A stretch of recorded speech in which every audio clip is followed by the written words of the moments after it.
नमस्कार दोस्तों, जय माता दी, जयकारा मां शेरा वालिदा, बोल सच्चे दरबार की जय। तो स्वागत है आपका सभी भक्तों का एक और नई प्यारी सी वीडियो में। मेरा नाम है निकुंज और आप देख रहे हैं आपका प्यारा YouTube channel Pooja Sharma .Vaishnavi as well as Facebook page Pooja Sharma Vaishnavi. अभी नज़ारा देख रहे हैं माता रानी जी के पवित्र दरबार कटरा का देख रहे हैं और यही बेस कैंप है माता रानी जी की यात्रा का। अगर चैनल पर नए हैं तो चैनल को सब्सक्राइब कर लेना, वीडियो को लाइक करना और बेल आइकन जरूर दबा लेना ताकि आने वाली वीडियो की नोटिफिकेशन आपको सबसे पहले मिल सके। आज की वीडियो में हम आपसे बात करेंगे, सबसे पहले मौसम की बात करेंगे, साथ ही साथ बात करेंगे यात्रियों की कितनी संख्या माता रानी के दरबार में देखने के लिए मिल रही है। साथ ही साथ आपको बात करेंगे अर्धकुंवारी के वेटिंग टाइम के साथ बात करेंगे भवन पर दर्शनों में कितना समय लग रहा है और भवन पर इस समय मौसम कैसा है, अगर आप भी सितंबर के महीने में आ रहे हैं माता रानी की यात्रा करने के लिए।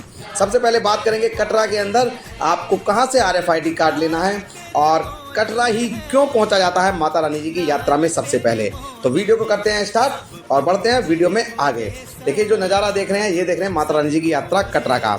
सबसे पहले जो नज़ारा देख रहे हैं सामने है आपके जम्मू कश्मीर टूरिस्ट डेवलपमेंट और कॉरपोरेशन। देखिए बहुत सारे भक्त जो पूछ रहे थे कि हमें लॉकर की सुविधा जो मिलनी होती है वो कहाँ से मिलती है और ये कि हम लॉकर में सामान रख के अपनी यात्रा कर सकें, हमें रूम लेना ना पड़े, हमें धर्मशाला ना लेनी पड़े। तो ये जो आपको मैंने दिखाया जम्मू कश्मीर डेवलपमेंट कॉरपोरेशन का जो जहाँ बोर्ड लगा हुआ था, यहीं पर आपको नहाने धोने के लिए व्यवस्था मिल जाती है। साथ ही साथ आपको यहाँ पर क्लॉक रूम की सुविधा भी मिल जाती है। साथ ही साथ बात करते हैं कटरा क्यों पहुँचते हैं। देखिए कटरा ही आधार कैंप है, मतलब आधार शिविर है माता रानी की यात्रा करने के लिए और यहीं से माता रानी जी की यात्रा शुरू होती है। कटरा से हमें जाना होता है सीधा बाणगंगा चेक पोस्ट और बाणगंगा चेक पोस्ट से माता रानी जी की चढ़ाई शुरू होती है जो कि 14 किलोमीटर का ट्रैक है। अब बात करते हैं RFID कार्ड की। ये जो आप देख रहे थे टूरिस्ट रिसेप्शन काउंटर, यहाँ से लेना होता है आपको RFID कार्ड। देखिए RFID कार्ड के लिए हमने अलग से भी वीडियो बनाया हुआ है, उसको भी आप देख सकते हैं और हम अपनी हर वीडियो में बताते हैं कि आप RFID कार्ड कैसे लें। देखिए RFID कार्ड आपको कटरा में 4 जगह से मिल जाता है। आपको रेलवे स्टेशन से मिल जाएगा, आपको ये RFID कार्ड निहारिका कॉम्प्लेक्स में मिल जाएगा, आपको मैन कटरा चौक पे मिल जाएगा और अगर आप ताराकोट मार्ग से यात्रा करते हैं तो ताराकोट मार्ग पे भी ये मिल जाएगा। यहाँ से आप देख रहे हैं यात्रा रजिस्ट्रेशन काउंटर, यहीं से आपको अंदर जाना है और आपको यहाँ से RFID कार्ड ले लेना है, जिसके लिए आपके पास आपका आधार कार्ड, वोटर ID कार्ड होना जरूरी है। इसकी टाइमिंग सुबह 4 बजे से रात्रि 10 बजे तक होती है और इसकी जो वैधता है, जो वैलिडिटी है लेने के बाद, वो 12 घंटे की है। आप 12 घंटे के अंतराल में अपनी यात्रा को शुरू कर सकते हैं। देख सकते हैं भक्तों की लाइन अंदर की तरफ जा रही है और ये सभी RFID कार्ड लेने के लिए जा रहे हैं। वीडियो में बढ़ते हैं आगे और चलते हैं सीधे बाणगंगा चेक पोस्ट की तरफ। ये जो नज़ारा देख रहे हैं ये दर्शनी दरवाजे का नज़ारा देख रहे हैं और बहुत ही प्यारा है। भक्तों की एंट्री यहीं से होती है माता रानी की यात्रा करने के लिए। इसको फ्रिस्किंग पॉइंट भी बोलते हैं। यहीं पे आपके बैग्स चेक होते हैं। बैग्स चेक होने के बाद आपको अंदर एंट्री मिल जाती है और आपकी खुद की भी चेकिंग यहाँ पर होती है। अब हम आ गए हैं यात्रा मार्ग में अंदर और सबसे पहले बात करेंगे आज के मौसम की। आज मौसम माता रानी जी की यात्रा में कैसा रहने वाला है। तो जैसा कि हमने कल अपनी वीडियो में बताया था कल के मौसम के बारे में, कल पूरे दिन मौसम खुला हुआ रहा, हल्के फुल्के बादल देखने के लिए मिले थे और आज भी पूरे दिन माता रानी जी की यात्रा में आपको धूप देखने के लिए मिलने वाली है। साथ ही साथ आपको उमस का सामना भी करना पड़ेगा माता रानी जी की यात्रा में। तो आप क्या करिएगा, या तो आप बिल्कुल सुबह सुबह अपनी यात्रा शुरू कर दीजिएगा। सुबह 5 बजे या 4 बजे यात्रा शुरू करेंगे तो आपको यात्रा मार्ग में गर्मी देखने के लिए नहीं मिलेगी। साथ ही साथ अगर आप दिन के समय यात्रा करते हैं तो आज आपको भारी गर्मी का सामना भी यात्रा में करना पड़ सकता है। देखिए गर्मी जो लगती है वो बाणगंगा से जब स्टार्ट करते हैं आप अपनी यात्रा, वहाँ से लेकर के आपको अर्धकुंवारी तक आपको गर्मी का सामना करना पड़ता है। इसके बाद जब आप हेमकोटी वाले रास्ते पर चले जाते हैं तो उस रास्ते पर धूप ज़्यादा नहीं रहती और वो पूरा रास्ता शेड से कवर है, तो इसलिए आपको वहाँ पर ज़्यादा गर्मी का एहसास नहीं होता है। साथ ही साथ जब तक आप अर्धकुंवारी तक यात्रा कर रहे हैं यात्रा ट्रैक पर, तो अपने साथ एक पानी की बोतल रखिएगा। साथ ही साथ आप ग्लूकोज या ग्लूकोन-डी रखिएगा और मतलब लिक्विड आप लेते रहिएगा जिससे कि आपकी बॉडी में एनर्जी बनी रहे। वैसे माता रानी जी की यात्रा में मौसम कभी भी बदल जाता है क्योंकि यहाँ का मौसम स्वयं माता रानी जी के हाथ में होता है। तो पल में धूप, पल में बादल और पल में बारिश हो जाती है। और अगर बारिश हो जाती है तो आपको बारिश में भीगना नहीं है क्योंकि वायरल फीवर इस समय चल रहा है, तो बारिश में भीगने से बचें। अगर हल्की फुल्की भी बारिश होती है तो उसमें आप ना भीगें। आगे बढ़ते हुए हम पहुंच गए हैं, इस समय देख सकते हैं आप बाणगंगा के बातिंग घाट पर। देखिए ये बाणगंगा का पुल है जो सबसे पहले पड़ता है और नीचे मैं आपको दिखा देता हूं बाणगंगा जो कि बह रही हैं और इसी में भक्त स्नान करके आगे की तरफ यात्रा करते हैं। और इसमें स्नान करना बहुत ज़रूरी होता है, लेकिन अगर आप स्नान नहीं करते हैं तो कम से कम आप इसमें अपने हाथ पैरों को धो सकते हैं। हाथ पैर मुंह को धो करके अपनी यात्रा को आगे कीजिएगा। इसमें एक चीज़ और मैं आपको बता दूं, आप अपने साथ जब चलते हैं तो एक पॉलीथीन ज़रूर रख लीजिएगा। जैसे कि अगर आप जाते समय बाणगंगा में स्नान करते हैं तो आपके जो वस्त्र हैं वो गीले हो जाते हैं, उनको पॉलीथीन में रखने के लिए आपको पॉलीथीन बहुत काम आने वाली है बैग में आपके, तो एक पॉलीथीन जरूर कैरी करके चलिएगा। और वीडियो में बढ़ते हैं आगे। और ये जो नज़ारा आप देख रहे हैं ये बाणगंगा का ही देख रहे हैं, ये बाथिंग घाट 1 है जो मैं आपको दिखा रहा हूँ वीडियो में। इसके बाद थोड़ा सा आगे चलते हैं तो बाथिंग घाट 2 भी पड़ता है बाणगंगा का, और बहुत सारे भक्त वहाँ भी स्नान करते हैं और बहुत सारे भक्त यहाँ भी स्नान करते हैं। अब बात करते हैं माता रानी जी की यात्रा में अन्य सुविधाओं की। देखिए, माता रानी जी की यात्रा में अगर मैं अन्य सुविधाओं की बात करूं, जिसमें घोड़ा, खच्चर, पिट्ठू, पालकी और पौनी की सुविधा है, तो वो सारी की सारी सुविधाएं सुचारू रूप से चल रही हैं। किसी तरीके की कोई भी दिक्कत नहीं है। हेलीकॉप्टर की सेवा भी माता रानी जी की यात्रा में बिल्कुल सुचारू रूप से चल रही है, और बैटरी कार की सुविधा भी माता रानी जी की यात्रा में बिल्कुल सुचारू रूप से चल रही है। देखिए, हेलीकॉप्टर की और बैटरी कार की बुकिंग आपकी यात्रा की डेट से 60 दिन पहले खुल जाती हैं। तो आपको जब हम टिकट बुक करते हैं उसी समय, अगर 60 दिन पहले टिकट बुक कर रहे हैं तो 60 दिन पहले अपनी टिकट बुक करा लीजिएगा, बैटरी कार की भी और हेलीकॉप्टर सेवा की, क्योंकि ये बहुत जल्दी से फुल हो जाती हैं और फिर इनको ऑफलाइन करने में बहुत ज़्यादा दिक्कत आती है, क्योंकि ऑफलाइन तभी आपको ये मिलती हैं अगर किसी के स्लॉट्स जो बुक होते हैं वो कैंसिल हो जाते हैं, उस कंडीशन में आपको कभी खाली मिल जाते हैं। वीडियो में बढ़ते हैं आगे। अभी जो नज़ारा देख रहे हैं माता रानी जी के यात्रा ट्रैक का ही देख रहे हैं। देख सकते हैं किस तरीके से भक्तों की रौनक माता रानी जी की यात्रा में आपको देखने के लिए मिलने वाली है। वीडियो अच्छी लग रही है तो लाइक करना, चैनल को सब्सक्राइब करना और कमेंट में जय माता दी जरूर लिखना। अपने आने की तारीख हमें बताना। अगर आप यात्रा कर चुके हैं तो अपना एक्सपीरियंस भी आप हमारे साथ शेयर करना। आप हमें इंस्टाग्राम पे, फेसबुक पे फॉलो कर सकते हैं। इंस्टाग्राम पे, फेसबुक पे माता रानी दर्शन और पूजा शर्मा .वैष्णवी दोनों पेज को आप फॉलो कर सकते हैं। साथ साथ वीडियो में बात करते हैं अब आगे अर्धकुंवारी के वेटिंग टाइम की। देखिए, अर्धकुंवारी में जो आज है 12 सितंबर, और आज जो वेटिंग टाइम दिया जा रहा है अर्धकुंवारी में वो दिया जा रहा है 24 से 26 घंटे का।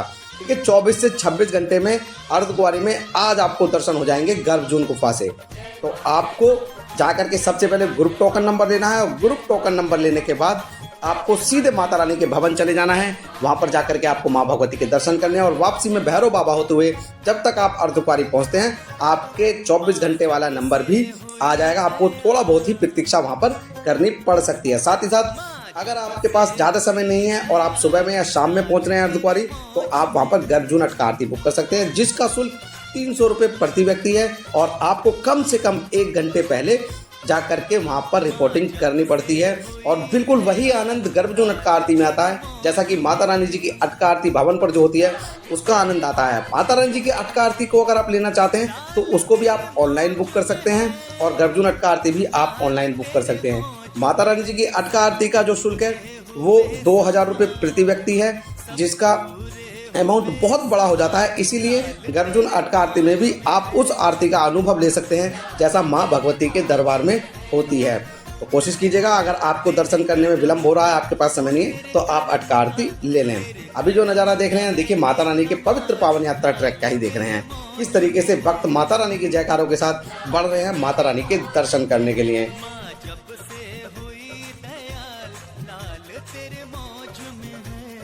हिमकोटी मार्ग पर भी यात्रा बिल्कुल सुचारू रूप से चल रही है।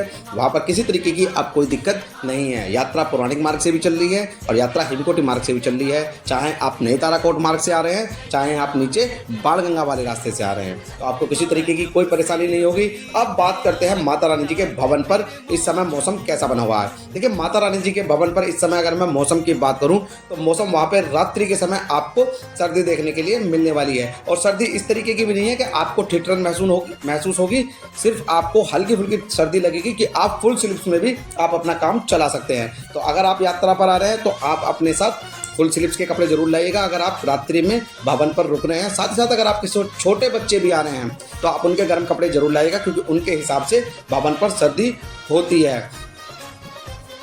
साथ ही साथ अगर आप किसी बीमारी से ग्रस्त हैं या आपको किसी तरीके की कोई दिक्कत है तो अपनी उनकी दवाइयाँ लाना बिल्कुल ना भूलें। साथ ही साथ आप अपनी रोज़मर्रा की जो दवाइयाँ जैसे दर्द हो गया, बुखार हो गया या किसी भी ऐसी तरीके की दवाइयाँ जो आपको वहाँ पर ना मिलने वाली हैं, उन दवाइयों को आप अपने साथ जरूर रख सकते हैं, क्योंकि अगर आपको ज़रूरत पड़ेगी तो उनसे आपको परेशानी हो सकती है। अगर आपके पास आपकी दवाइयाँ नहीं हैं तो आप अपने साथ अपनी ज़रूरत की दवाइयाँ जरूर लेकर के चलिएगा। वैसे जगह जगह पर डिस्पेंसरी बनी हुई है माता रानी जी की यात्रा में। आपको भवन पे डिस्पेंसरी मिल जाएगी, आपको अर्धकुंवारी में भी डिस्पेंसरी मिलेगी, साझी छत पे डिस्पेंसरी मिल जाएगी और साथ ही साथ आपको चरण पादुका के आसपास भी डिस्पेंसरी मिल जाएगी। तो वैसे डिस्पेंसरी बनी हुई है, लेकिन आपकी जो ज़रूरत की दवाइयाँ हैं जो आपकी रेगुलर ट्रीटमेंट में चल रही होंगी उनको आप जरूर साथ में लेकर के जाइएगा, जिससे आपको किसी तरीके की दिक्कत का सामना ना करना पड़े। साथ ही साथ अब बात करते हैं माता रानी जी के भवन पर इस समय रुकने की। देखिए, रुकने की जो व्यवस्था है वहाँ पर माता रानी के भवन पर निःशुल्क 2 जगह है और ऑनलाइन भी आप यहाँ से बुक करके जाते हैं, जो कि पेड है। आपको पेड डोरमेट्री भी मिल जाता है, जो माता रानी की ऑफिशियल वेबसाइट पर जाके आप बुक कर सकते हैं, जिसका चार्ज 150 रुपये प्रति व्यक्ति होता है निःशुल्क डोरमेट्री का। अगर मैं बात करूं तो वो मिलती है आपको दुर्गा भवन में और मनोकामना भवन के बिल्कुल ठीक सामने रोपवे काउंटर के बेसमेंट में। तो यहाँ से आप निःशुल्क डोरमेट्री ले सकते हैं, आप पेड भी ले सकते हैं, आप निःशुल्क भी ले सकते हैं। निःशुल्क डोरमेट्री रात को 8:30 बजे से 9 बजे के बीच में खुल जाता है भवन पर, तो आप उससे पहले पहुंच जाइएगा और जाकर के वहाँ पर आप निःशुल्क डोरमेट्री ले सकते हैं, जिसमें साथ में आपको लॉकर की सुविधा भी मिलेगी। साथ ही साथ वहाँ पर ब्लैंकेट स्टोर भी आपको दोनों जगह मिल जाता है, जहाँ से आप ब्लैंकेट लेकर के भी रुक सकते हैं अगर आपको निःशुल्क डोरमेट्री नहीं मिलती है। रुकने के लिए वहाँ पर काफ़ी सारा स्थान है जहाँ पर आप कंबल बिछा करके आसानी से रुक सकते हैं। साथ ही साथ अगर आप कंबल भी नहीं लेते तो आप अपने साथ एक हल्की फुल्की गर्म चादर जरूर लेकर के जाइएगा, जिससे कि अगर आपको कंबल नहीं मिलते हैं तो आपको परेशानी ना हो भवन पर रुकने के लिए। अभी दर्शन कर रहे हैं आप माता रानी जी के प्यारे से भवन के, देख सकते हैं कितना अच्छा नज़ारा है माता रानी जी के इस भवन का। अब बात करते हैं माता रानी के दर्शन में कितना समय लग रहा है। देखिए, माता रानी जी के दर्शनों में अगर मैं समय की बात करूं तो आप दिन के समय 11 बजे से 4 बजे तक दर्शन करते हैं तो आपको माता रानी के भवन पर दर्शनों में मात्र 30 मिनट से ज़्यादा नहीं लगने वाले हैं। साथ ही साथ अगर रात्रि में दर्शन करते हैं तो भी आपको 25-30 मिनट में माता रानी के दर्शन हो जाएंगे। अगर आप आरती के समय दर्शन करते हैं तो आपको पूरे 2.5 से 3 घंटे का इंतजार करना पड़ सकता है। अब बात करते हैं माता रानी जी की यात्रा में इस समय यात्रियों की कितनी संख्या आपको आज दिखने वाली है। देखिए, अगर मैं यात्रियों की संख्या की आज मैं बात करूं तो आज कम से कम 14 से 16 हज़ार यात्रियों की संख्या आज आपको देखने के लिए माता रानी की यात्रा में मिलने वाली है। और ये आंकड़ा अब धीरे धीरे बढ़ जाएगा, क्योंकि आज है बृहस्पतिवार और आने वाले 2 दिनों के बाद आ जाता है वीकेंड। तो वीकेंड पर ये आंकड़ा बढ़ जाता है, जो बढ़ के पहुंच जाएगा कम से कम 25 से 30 हज़ार तक ये आंकड़ा पहुंच जाएगा। बढ़ते हैं वीडियो में आगे और बात करते हैं रोपवे सेवा की। देखिए, रोपवे सेवा भी बिल्कुल सुचारू रूप से चल रही है माता रानी जी की यात्रा में। रोपवे सेवा भवन से लेकर के आपको भैरव घाटी के लिए मिलती है और भैरव घाटी से लेकर के भवन के बीच में ये चलती है। और आप भैरव बाबा पैदल भी जा सकते हैं, जिसका कुल लंबाई ट्रैक की 2.5 किलोमीटर है। आप 2.5 किलोमीटर की ट्रैकिंग करते हुए पैदल भी जा सकते हैं। रोपवे का टिकट आपको दुर्गा भवन के बेसमेंट में मिलता है। आप इसका टिकट ऑनलाइन भी बुक कर सकते हैं। इसका पर व्यक्ति किराया 100 रुपये होता है। साथ ही साथ आप माता रानी के दर्शन के बाद आपको करने होते हैं भैरव बाबा के दर्शन। भैरव बाबा के दर्शन से ही यात्रा आपकी संपूर्ण मानी जाती है। और हम पहुंच गए हैं भैरव बाबा मंदिर और भैरव बाबा के दर्शन आप भी कर रहे हैं, देख सकते हैं। इसी तरीके की हल्की फुल्की भीड़ यहाँ पर होती है। यहाँ पर दर्शनों में ज़्यादा समय नहीं लगता है। और वीडियो अच्छी लग रही है तो वीडियो को लाइक करना, चैनल को सब्सक्राइब करना और अपने आने की तारीख हमसे ज़रूर शेयर करना और कमेंट में जयकारा माँ शेरा वाली दा तो ज़रूर ही लिखना। आपको हमारी वीडियो कैसी लगी आप हमें कमेंट करके ज़रूर बताना। हम आपके लिए इसी तरीके की इन्फॉर्मेटिव वीडियो बनाते रहते हैं। तो मिलते हैं फिर एक ऐसी ही इन्फॉर्मेटिव वीडियो के साथ। तब तक के लिए जय माता दी।